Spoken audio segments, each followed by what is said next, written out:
right, welcome back. So hopefully you've been having some success with 1-point perspective and being able to use the strategy that was indicated in our previous lesson on creating that recession of floor tiles to make them look perspectively accurate to create that sense of depth in your work. So 1-point perspective is really good for some fairly simple drawings and to start creating a believable sense of space in your work. Right, it helps to create that sense of illusion that makes the space even a little bit more believable. However, we don't always end up taking a look at our spaces looking directly at a surface. So taking a look at our last example here, right, we're not always standing directly in front of a wall. Sometimes we're going to be looking at the sort of two sides of a building simultaneously. And in order to be able to do that, we're going to be using 2-point perspective. So this may be a review, but I'm going to show you some tricks to help minimize the amount of distortion that you're going to create in your drawing, as well as being able to create that believable sense of space in your work. All right, so in order to get started, we're gonna need a couple of pieces of paper, of course your ruler, a few pencils, right? Ideally you have some drawing pencils, but if you've just got your standard HB pencil, that's gonna work just fine as well for today. If you've got a blending stomp, that's fantastic. Eraser. And for this today, we're actually gonna be using some tape in order to join the pieces of paper together. So, first step, we need to get our space prepared. So I'm going to just clear some of these items out of my workspace. And the first thing I'm going to do is take one of my sheets of paper and I'm going to fold it in half. Right? This is what we refer to kind of as our standard hot dog fold. Okay, I'm going to crease it really, really well with the edge of my fingernail, flip it over, right, and crease it back the other way. All right? And then that crease will enable you to be able to make a nice clean tear of your paper. So we end up with 2 sheets of paper. We're going to put them side by side, right? And then we're going to take our piece of paper here, actually, and we're going to be putting this on. We're going to be basically creating some wings out the sides of our main piece of paper here. And let's just get these taped together. Hey, we're going to start out by establishing the horizon line. And again, I'm going to do this around the center of the paper just for ease. Right, I'm going to press fairly lightly, as much as possible, but I might actually make this just a little darker so it's easier for you guys to see on the screen. And I'm extending this horizon line right out onto those wings that I've made, both sides, in order to help minimize the distortion, right? I want to get these vanishing points out into this range on either side to create that more believable space. So once this is done, I'm going to just label that my HL for horizon line, and I'm going to establish two vanishing points, one on the left, which I'm going to call VP1, vanishing point 1, and out on the other end here, I'm going to put VP2. Okay, so now I've got both of these vanishing points on. Once I have all of this set up, I am now ready to begin the process of starting to create the illusion of the drawing or of the surfaces that I'm wanting to create, or the forms that I'm wanting to be creating. Unlike 1-point perspective, 2-point begins with a single line. So first of all, I'm going to just start by thinking about where do I want to place my building. So I'm going to start by thinking that my building's going to be over here, more on the right-hand side of my page. And I'm going to have the line extend above the horizon and below, so it breaks across. Remembering that the horizon line is at the approximate eye level of the person looking at the work. To create the sides of a building, what I'm going to do is I'm going to join the top of the line to the vanishing point. And I could draw that all the way across, or I could just kind of draw it out as far as I think I'm going to need it. I'm going to do the same thing on the bottom. Bring this across, okay? And Just like we did last time, in order to create the parallels, I'm going to line my ruler up with that vertical line, and I'm going to slide this over. Right, making sure that I'm trying to keep these lines as parallel as I possibly can. With 2-point perspective, we're going to be getting a lot more lines on our paper. Okay, so I'm going to recommend that you have your good eraser nearby, and as we go, we're going to identify the lines that we do not need in the final composition.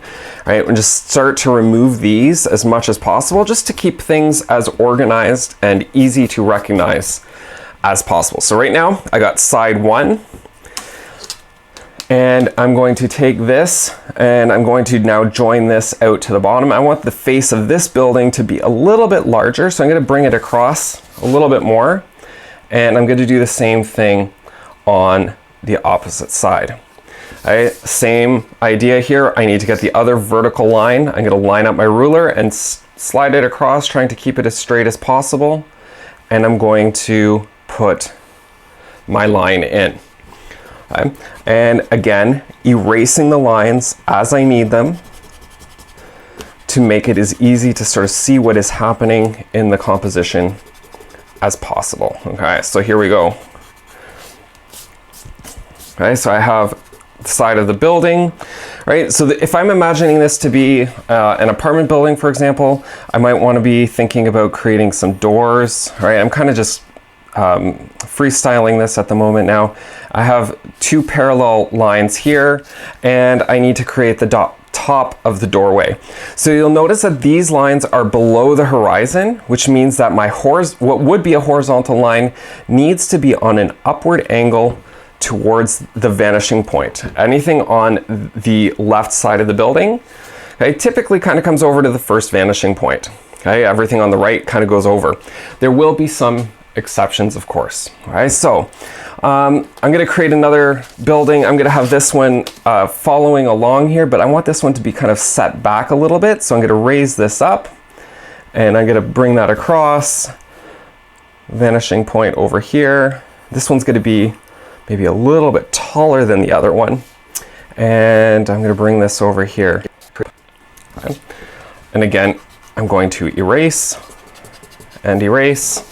Right, and again, this part here is going to get erased because I can't see the horizon line through the building.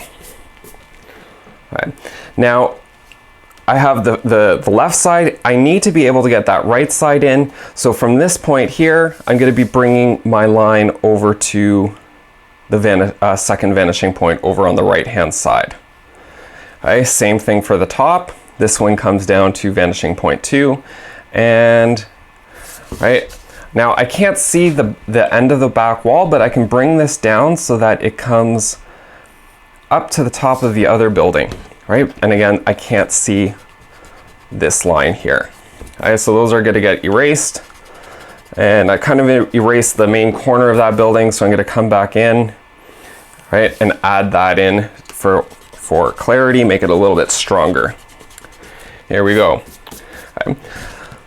With the buildings now kind of established, kind of where I want them to be, I'm starting to think I might want a bit of a sidewalk that comes across. So I'm going to create a line that comes all the way across the front. Okay, and on the opposite side, this is the corner of the street. So this is going to come up and go up to vanishing point 2. Okay, and the curb, right? It's always there. It's got that little bit of a step. And I can create this to come all the way across now. And what you'll notice, right, is that as these lines are getting closer to the vanishing point, the distance between these horizontal lines should be getting smaller in order to help create that illusion of depth. We know that as things recede into space, they optically begin to look smaller. All right, so we've got a corner established. I think maybe we'll put in another building over here on this side and put that up. This side, right, it's on the right hand side. It's going to come down across this side. Right, my ruler's not quite long enough, so I'm going to kind of approximate it as best as I can across. Again, it's not quite long enough. It'll kind of line it up so that it looks like it's going in the right direction, and then insert. Okay. So through this process, we can start to create that sense of a believable space that we're able to kind of walk into. Right. We can start adding in some of those other details.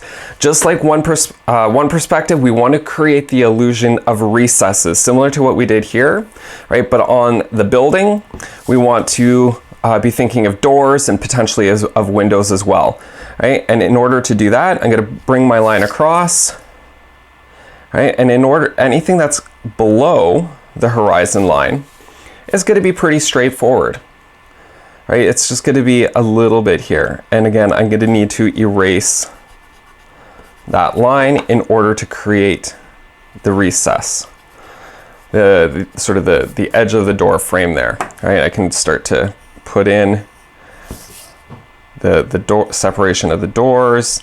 All right, and I can start thinking about different kind of windows that might go into the doors as well, adding some of those details that will help to make the image even more believable, right? We do know that detail is something that's really, really important in making an illusion more believable for the viewer.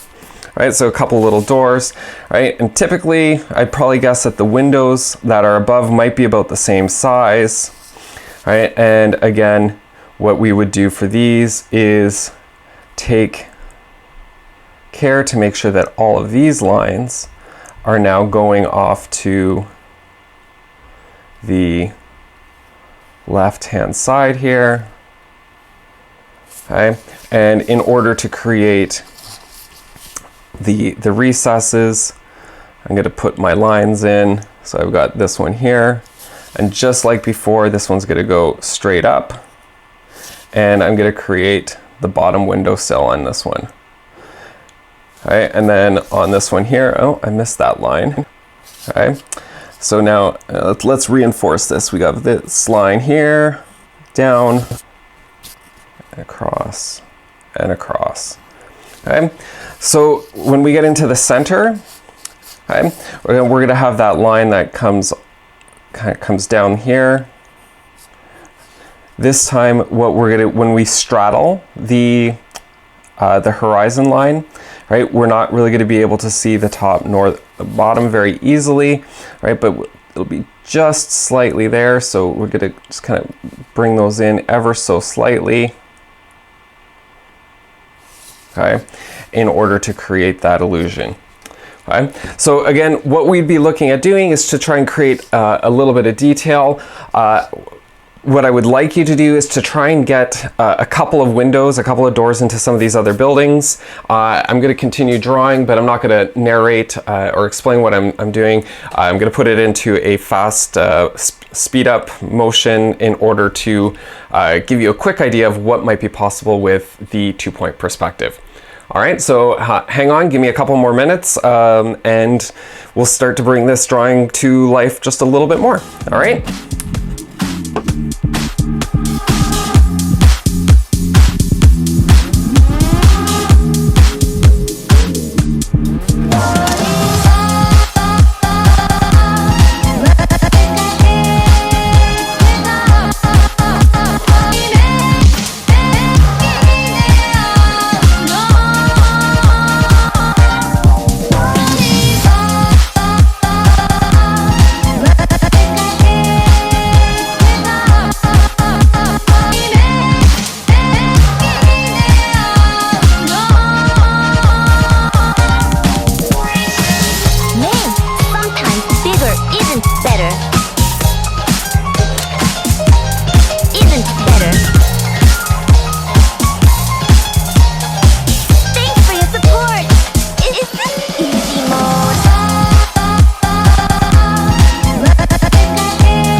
So there you go. So we start to get a sense of some of the basic shading that can be applied to two-point perspective as well, in order to further help create that sense of illusion. I've just basically filled in each of the different planes of the building with a different value, picking out like a light, medium, and dark in order to try and create that overall sense of form and three-dimensionality. If you're looking at further enhancing the illusionistic properties of your drawing, right, make sure that you're thinking about the textures, right? Is it a rough brick texture? Is it the building made out of glass?